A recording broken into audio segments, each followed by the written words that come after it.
When you hear Sydney, Australia, what do you vision? The Opera House? The bridge?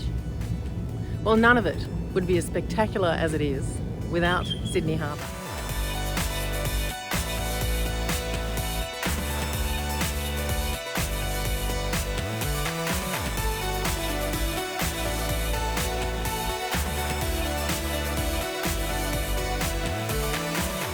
And there's a handful of ways for you to be able to experience that. And today, you're going to travel on two of them with me.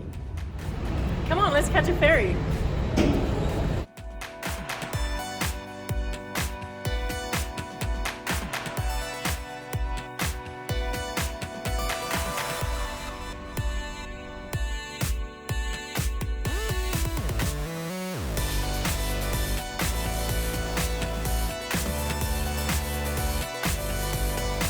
I don't think I've ever seen all the ferries coming and going as much as they are right now.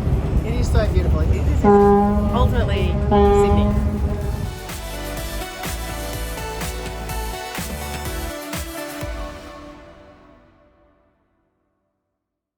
Well, this looks like a nice way to travel.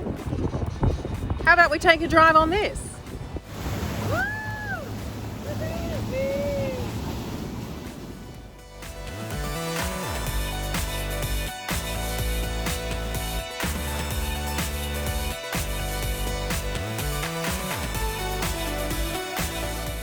Hi Zane, it's so great to see you. G'day, good to be here. Nice to be showing you around. What a beautiful day we've got today. So you were saying that you think April's the best time of the year to be on Sydney Harbour? Of all the time of the year, April is always the best. It's the calmest winds, clear skies.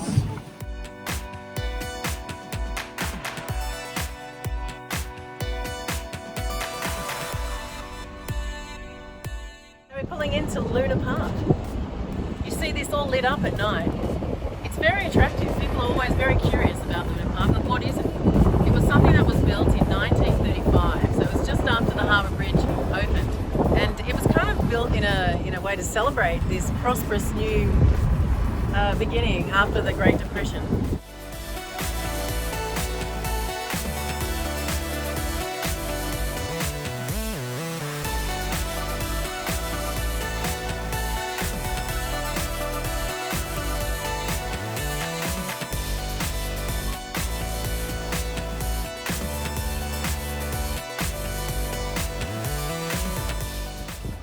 Another really fun way to get around Sydney Harbour, especially this part, if you're getting on at Rose Bay, get a kayak and just paddle around all these little coves. What we're looking at behind me right now is Milk Beach. It's just down the hill from Strickland House, a historical home.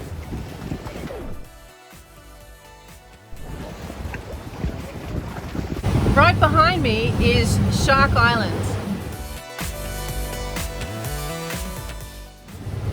Can't moor your boat there though.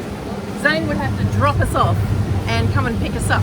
Or maybe we could just get a kayak and paddle over there. And we can stay for as long as we want. I think you've got Sydney on the most beautiful day ever.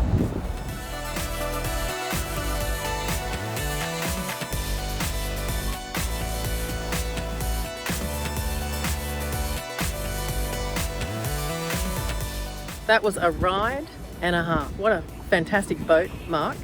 And I'm sorry I'm going to have to leave you here. I'm going to jump on the wharf there.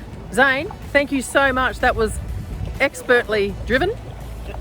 I'm coming back again.